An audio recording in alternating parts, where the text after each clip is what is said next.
Hello, I'm Dr. Mangla Devi.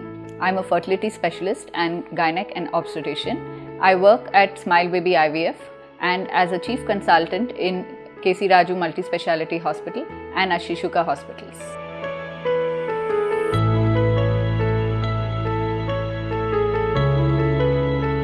So we know by doing a simple blood test of T3, T4 and TSH levels. So usually the TSH is a direct indicator of whether the person has hypo or hyperthyroidism. If TSH is low, then it means that the person is suffering from hyperthyroidism, and if TSH is high, then a person is suffering from hypothyroidism. Earlier, a level of 4.5 used to be considered as normal before you call a person hypothyroid. But for a person who wants to conceive, it is considered as 2.5, and for a person who is already pregnant, the cutoff is 3.5. So once you get your TSH level seen to be beyond the normal range, then we can take some treatment. So treatment is done, of course, in consultation with a doctor, preferably a fertility specialist or an endocrinologist.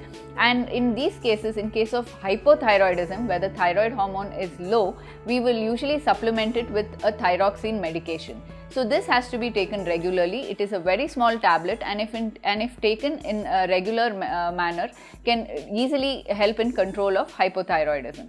For hyperthyroidism, there are some other tablets such as propylthiouracil or methimazole. Both these can affect the fetus if a person is pregnant and can be transmitted to the fetus. So they are given at very, very low doses. However, it is important that medication is taken during pregnancy as well. Apart from this, there are some lifestyle modifications that can help in control of thyroid disorders. These include dietary modifications, wherein in case of hypothyroidism, iodine-rich foods are advised to be taken.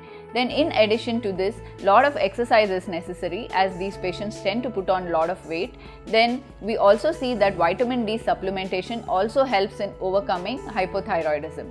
Along with this, several other supplementations of micronutrients like selenium, vitamin E have shown some effects, but they are not exactly proven to be beneficial. Whatever it is important that once diagnosed, the thyroid medications have to be continued in order to lead a healthy lifestyle. If a person is planning to conceive, it is better to take these medications at least 2 to 3 months prior to conception and see that the thyroid hormones have reached a control level. One of the common questions that patients ask me is that, can thyroid be cured? So for this, I would like to say that this is like something like diabetes or hypertension. So it cannot be cured, but it can very well be controlled. If the medication is taken regularly, then the thyroid hormone levels can be maintained, and it is better not to discontinue these medications as it may cause dysregulation in the hormonal levels. Thank you.